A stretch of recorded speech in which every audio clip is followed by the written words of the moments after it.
Calum Fraser was Scotland's most elusive criminal mastermind, and Detective Inspector James Kirkland was the decorated officer determined to bring him down. But when Fraser's deadly gang, the Highland Vultures, struck back with a brutal ambush that claimed Kirkland's life, the battle between Scotland's deadliest gang and the UK police spiraled into a violent war that no one saw coming. In the remote wind-swept corners of the Scottish Highlands, far from the eyes of major cities and the reach of standard law enforcement, a criminal empire began to take shape. It started small, as these things often do. Quiet smuggling operations through forested passes, old hunting cabins repurposed as drug labs, and the occasional robbery that barely made the local news. But beneath the surface, something far more dangerous was unfolding. A gang known as the Highland Vultures was forming, and at its head was a man whose name alone would eventually make police forces across the UK uneasy. Calum Fraser. Fraser was no common thug. In fact, little was known about him in the early days. What did circulate were rumors. Some said he had a military past, special forces, possibly dishonorably discharged. Others claimed he'd fought as a mercenary in Eastern Europe. What was certain, though, was that he had returned to Scotland with knowledge, discipline, and a deep understanding of warfare, not the kind fought with armies, but the slow, quiet kind that thrives in shadows and fear. The Highlands, with their sprawling wilderness and sparse population, were the perfect base of operations. No CCTV, no traffic, and few prying eyes. Under Fraser's leadership, the Highland Vultures grew in strength, money and brutality. They started with local drug distribution, buying product cheap in Glasgow and pushing it across rural Scotland. From there they moved into weapons, bringing illegal firearms through fishing ports and private airstrips. Unlike other gangs, they didn't mark their territory with flashy displays or loud violence.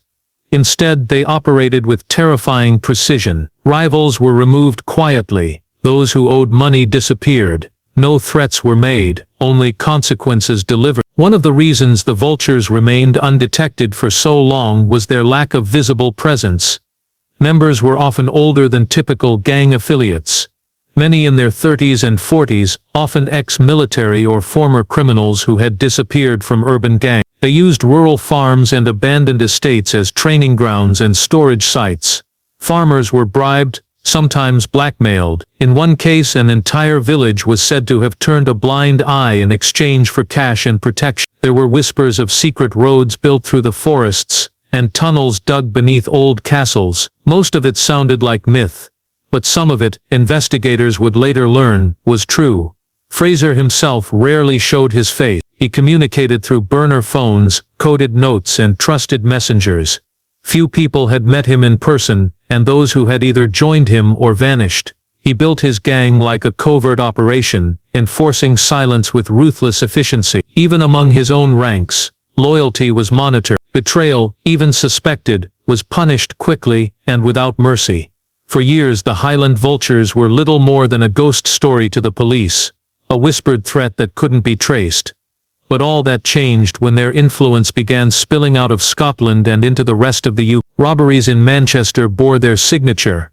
Gun shipments seized in Bristol had links to their network. Anonymous tips described Scottish accents and military tactics. The gang wasn't just growing, it was evolving, and it was moving south. The quiet storm gathering in the Highlands was finally getting noticed, and the UK police were not ready for what was coming. In early 2020, as unsettling patterns began to emerge across the UK, British intelligence initiated a covert operation unlike any launched in recent years. Dubbed Operation Winterfell, the mission was designed to bring down a gang that had remained in the shadows for nearly a decade. The Highland Vultures had left their mark in subtle but chilling ways: robberies with military precision, drug routes that stretched across borders, and violent incidents that ended without witnesses or suspects. Behind them loomed the ghostly figure of Calum Fraser, a man no one had truly seen, yet whose decisions orchestrated a criminal machine across the country.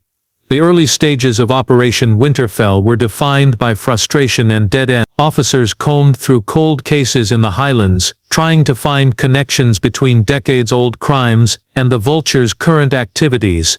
Surveillance teams were deployed to areas believed to be gang-controlled, quiet glens, remote villages, and isolated stretches of highway, but cameras captured nothing. Undercover officers reported odd behavior in small towns, shopkeepers who wouldn't talk, entire communities that seemed to close in on strangers, and a deep lingering fear that hung in the air. There were no signs, no symbols, no marking. The vultures operated without drawing attention, and those who might have known something kept their mouths shut. What made the gang particularly difficult to trace was their lack of reliance on modern communication. While most criminal groups fell victim to digital surveillance texts, emails, intercepted calls, the vultures thrived on silence. They moved money and drugs through face-to-face contact. Messages were delivered by hand, sometimes memorized and recited, never written. Their weapons were stashed in caves and ruins that didn't show up on any maps. If an area was surveyed, the gang abandoned it without hesitation, and if a police unit lingered too long in one place, the gang simply disappeared for weeks, letting the trail go cold. British police forces began working together on a level rarely seen. Regional forces from Scotland, England, and Wales were brought into the operation, as were intelligence analysts from MI5 and forensic experts with military background. The government authorized limited surveillance drones, but even those proved ineffective in Scotland's unpredictable terrain. Several promising leads collapsed without explanation. One agent embedded in a suspected safe house was pulled out after just 4 days when it became clear he had been compromised.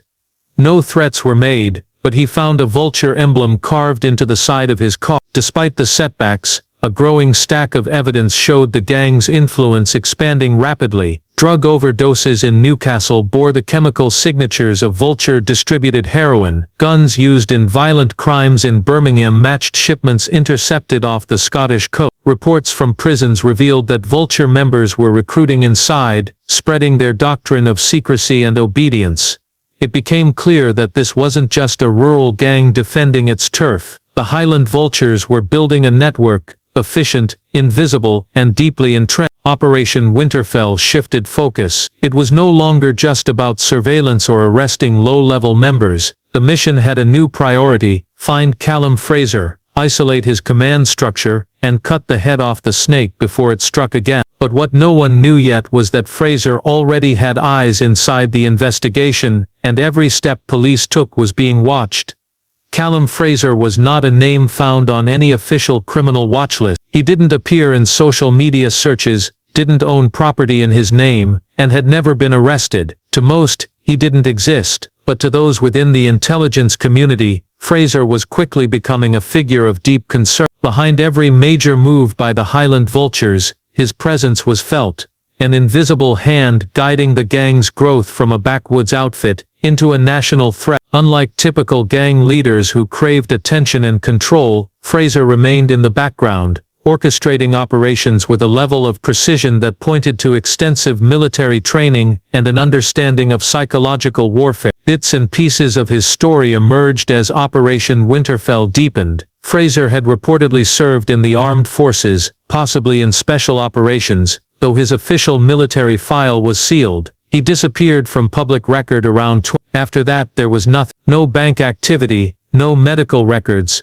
no trace. It was as if he had erased himself. Some investigators believed he had spent years overseas, possibly in war-torn regions as a mercenary or private security contractor, learning tactics, building contacts, and preparing for his return. What was clear was that when he did reappear, it was with a clear objective: build a criminal empire hidden from the modern world. Fraser's leadership style was unlike anything police had encountered before. He didn't micromanage. He built systems, closed-loop operations that could function without direct orders. Each vulture cell operated independently, with minimal contact between groups. If one was compromised, the rest were unaffected. Orders were distributed through coded messages and trusted lieutenants, who had been with him for years. This structure made it nearly impossible to bring down the gang through standard arrests. No one had all the answers. Everyone knew just enough to do their job and nothing more. He chose his lieutenants carefully. Many had military backgrounds like him. Others were hardened criminals who had disappeared from city gangs and re-emerged under his command. Fraser offered something the others couldn't: protection,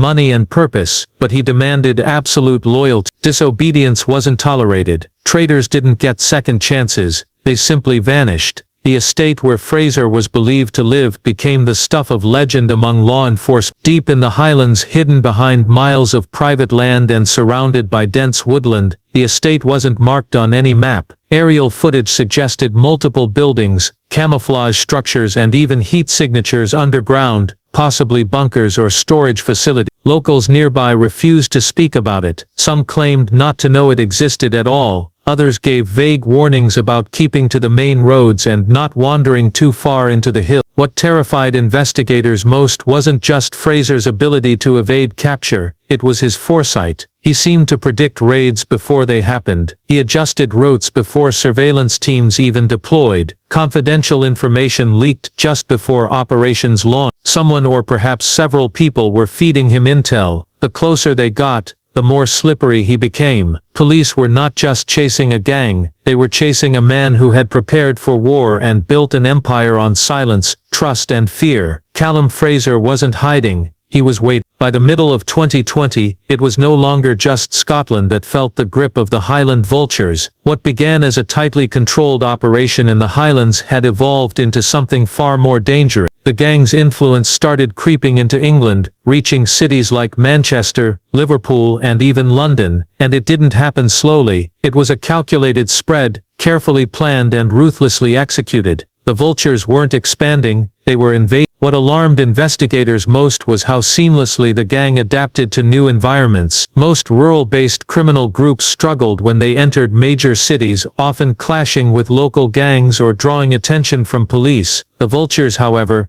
did neither. They formed quiet partnerships, exploited existing networks, and offered something no other group could organize. While street gangs fought over turf with knives and pistols, the Vultures supplied automatic weapons, encrypted communication tools and a promise of protection backed by military tactics. In return, they took a percentage of the profits and enforced their rules with frightening consistency. In Manchester, police intercepted a stolen van packed with firearms, traced back to a warehouse fire in Inverness. In Birmingham, 4 overdoses were linked to a new batch of high-purity heroin distributed through Vulture-controlled. In London, a series of robberies shared identical patterns, swift, violent and meticulously planned. Each time, the suspects vanished before police arrived. Surveillance footage was missing or tampered with. Witnesses were either silent or refused to cooperate. The operations were too clean. It was clear that the Vultures were embedding themselves into the underworld without making a sound. What made matters worse was the fear they left behind. Local criminals began refusing to speak to police, even when offered protection. Some went into hiding, others fled the country entirely. The word on the street was simple: the Highland Vultures didn't warn you twice. Once you crossed them, your time was limited. Bodies began turning up in alleyways and abandoned buildings, victims not just of violence, but of messages being sent. Each one had ties to small-time gangs that had resisted or betrayed the Vultures. Some bore no marks at all, as if they had simply dropped dead. Others were left with the gang's silent calling card, a crude black vulture etched or spray-painted near the scene. Fraser remained invisible through it all. No confirmed sightings, no voice recordings, but every move bore his fingerprint. He was now orchestrating a war not just from the Highlands, but through cities he'd never been seen. The gang began using encrypted networks to communicate with southern cells, rotating couriers to avoid surveillance. Police tapped phones and tracked vehicles, but each time they got close, the operation would vanish. It was around this time that intelligence analysts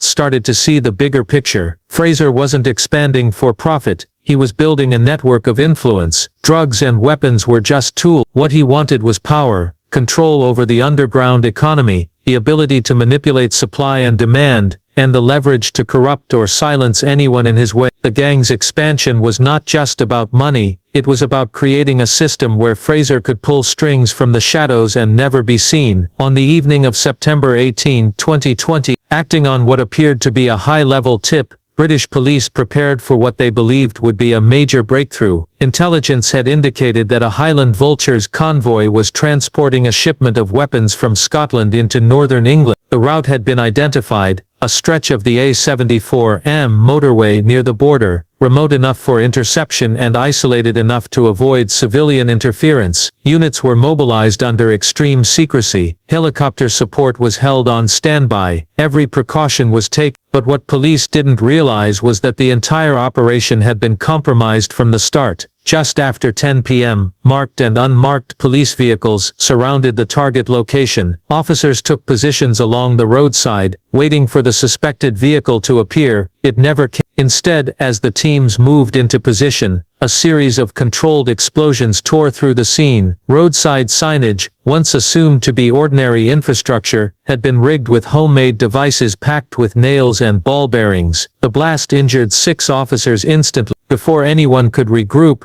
gunfire erupted from a wooded area nearby. Amid the chaos, a figure was spotted moving with purpose, calm, calculated, and deadly. Witnesses later described the shooter as highly trained, using cover effectively and taking only precise shots. In the span of minutes, one officer, Detective Inspector James Kirkland, was shot and killed. Kirkland was no rookie. With over 2 decades in the force and multiple commendations, he was respected across the UK for his work in organized crime. His death marked a chilling escalation. This was no longer about drugs or smuggling. The gang had crossed a line directly targeting law enforcement with deadly intent. The shooter vanished before backup could secure the area. Ballistics confirmed later that the fatal shot came from a rare, customized rifle known to be used by military personnel. Forensics teams recovered shell casings, fragments of communication devices, and signs that the attackers had planned the ambush in detail. Trees had been marked for positioning. Escape routes were prepared in advance. Even tire tracks suggested multiple vehicles had entered and exited the forested area through unpaved paths, not visible from the main road. But the most shocking revelation came days later when intelligence confirmed the identity of the shooter, Calum Fraser himself. After months of remaining in the shadows, Fraser had personally led the ambush. This wasn't just a defensive maneuver, it was a statement. He was sending a message to the police, loud and clear. He knew their plans, he was always one step ahead, and he wasn't afraid to strike first. The murder of a high-ranking officer sent shockwaves through the UK's law enforcement community. Morale plummeted.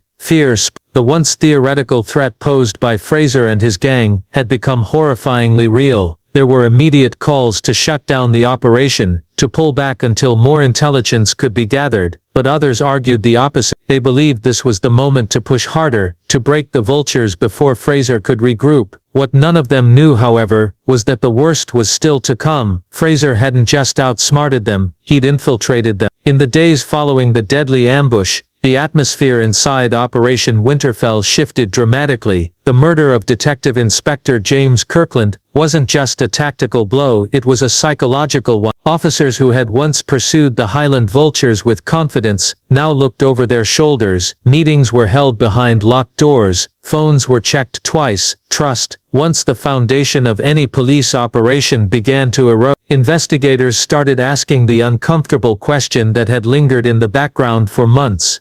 How had Calum Fraser known about the ambush in advance? Initial theories focused on surveillance gaps. Perhaps drones had been spotted, or local informants had tipped off the gang. But those theories didn't explain everything. The ambush had been too exact, too well-timed. It mirrored law enforcement's own planning. Someone had given Fraser the blueprint, and the only people who had access to that kind of detail were inside the operation itself. Suspicion turned inward. A dedicated internal task force began quietly monitoring communications within Operation Winterfell. Phone records, emails, and digital logs were pulled without warning. It didn't take long for anomalies to surface. One secure police server had been accessed remotely at strange hours. Encrypted files had been copied to an unregistered USB device. Surveillance flagged a pattern, a secure messaging app being used from inside a government building, with traffic bouncing through VPNs to obscure its source. Eventually, the digital trail led to an unexpected name: Detective Sergeant Harry Morton, a respected officer in the National Crime Agency. He had served with distinction for over a decade, with a record clean enough to avoid suspicion for months. But behind the image of professionalism, Morton had a secret.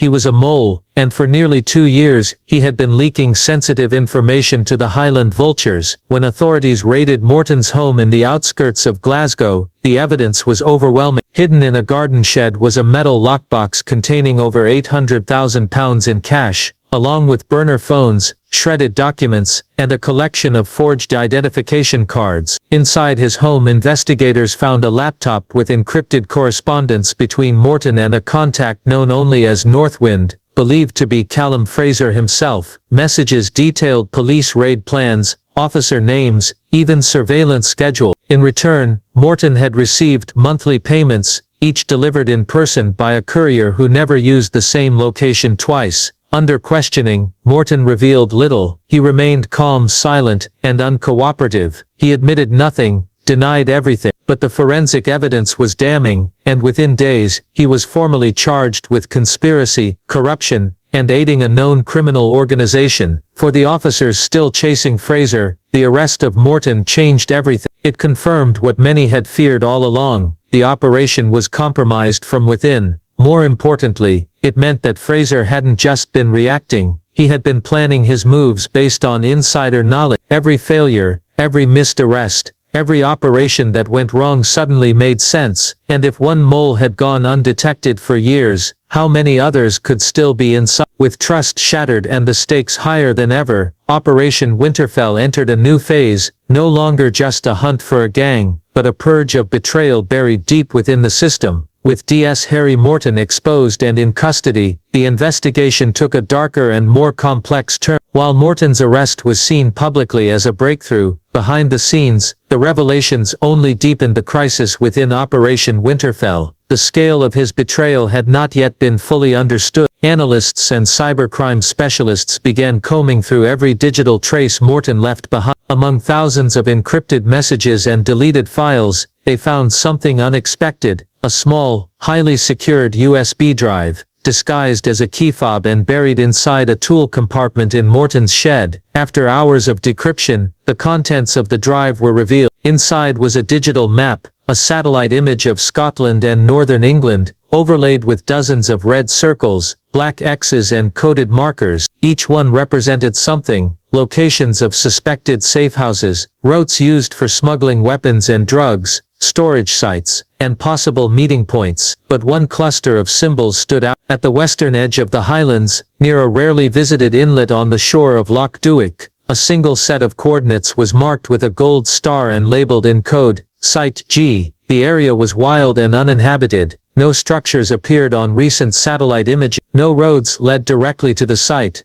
It was inaccessible by vehicle, and even drones had trouble due to dense forest and steep terrain. Still, the symbol's prominence and the fact that it had been encrypted and hidden separately suggested it held serious importance. A small elite unit was dispatched under heavy secrecy, equipped with thermal imaging and guided by GPS. They trekked deep into the Highlands until they reached the site. What they found was extraordinary. Beneath layers of moss and rock, hidden inside a disused cave system, was a sealed steel vault, reinforced with concrete and fitted with a biometric locking system. It took the team nearly 2 days to break in. Inside the vault was more than just money, it was a cache that told a story. Stacks of bundled cash, totaling over 6.5 million tals, gold bars engraved with foreign stamps, and crates filled with unregistered firearms, were discovered. There were also forged passports, coded notebooks, and detailed logs of drug shipments going back nearly 5 years. Among the most valuable items, however, were handwritten journals. The entries were unmistakably in Calum Fraser's handwriting, confirmed by analysts familiar with earlier evidence. They outlined his long-term strategy, not only to expand his criminal network, but to destabilize competing gangs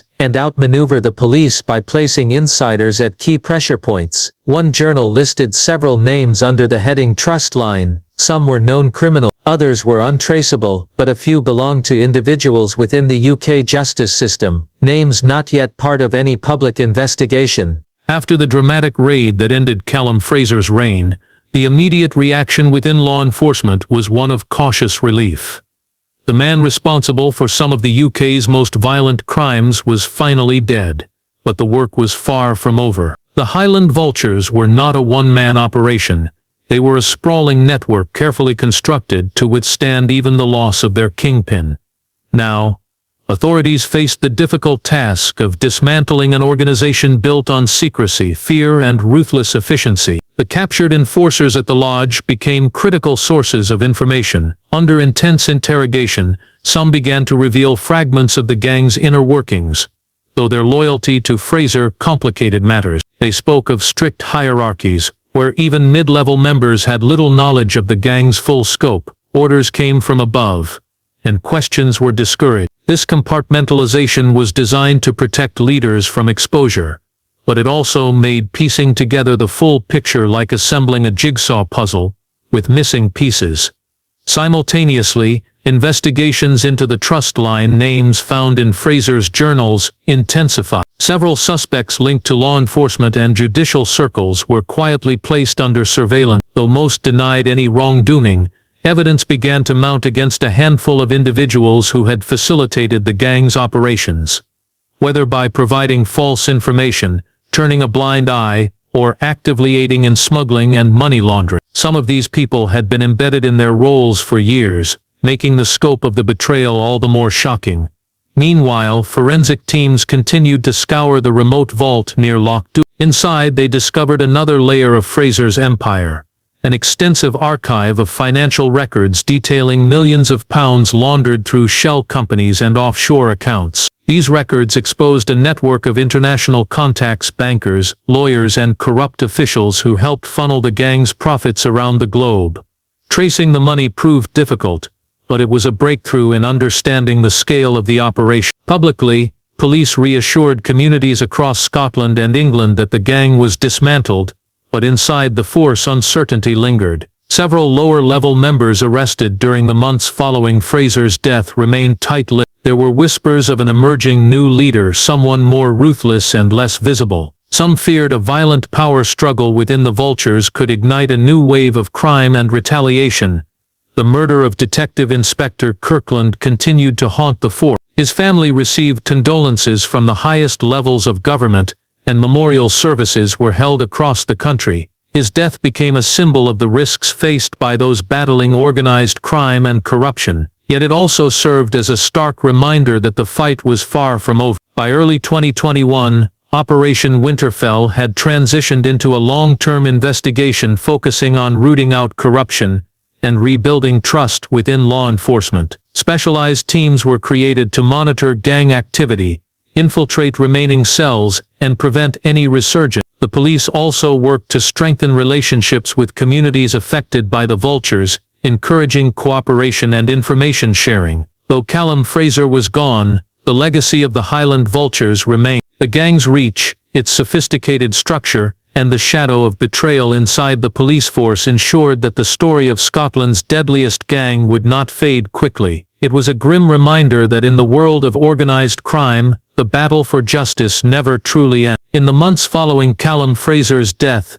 and the partial dismantling of the Highland Vultures, Operation Winterfell entered a new and uncertain phase. What began as a focused manhunt had evolved into a sprawling investigation that uncovered corruption deep inside law enforcement, uncovered hidden fortunes, and revealed a criminal empire far more complex than anyone had imagined. But the most surprising discoveries were yet to come. After months of painstaking work sifting through Fraser's journals, seized documents, and digital data, analysts uncovered coded messages hinting at a secret buried deep in the Highlands. The clues pointed to a location even more remote than the cave vault near Loch Duach, an old, abandoned mining site tucked away in the mountains, inaccessible except by foot or specialized off-road vehicles. The site was rumored to have been used decades ago for illegal activities, but nothing had ever been confirmed.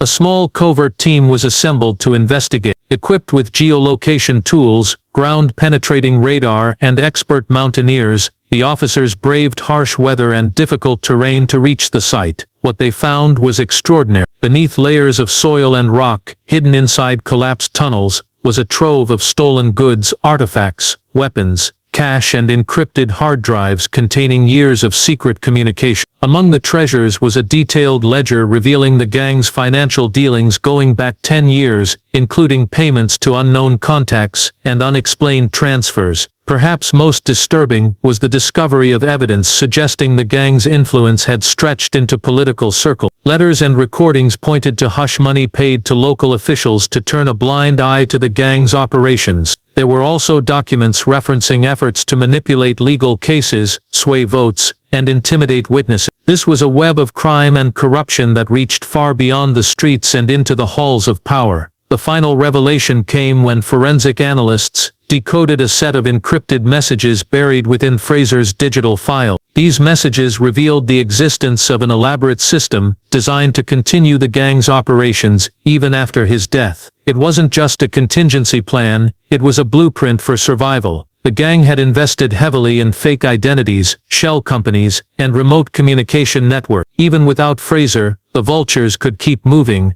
adapting, and striking.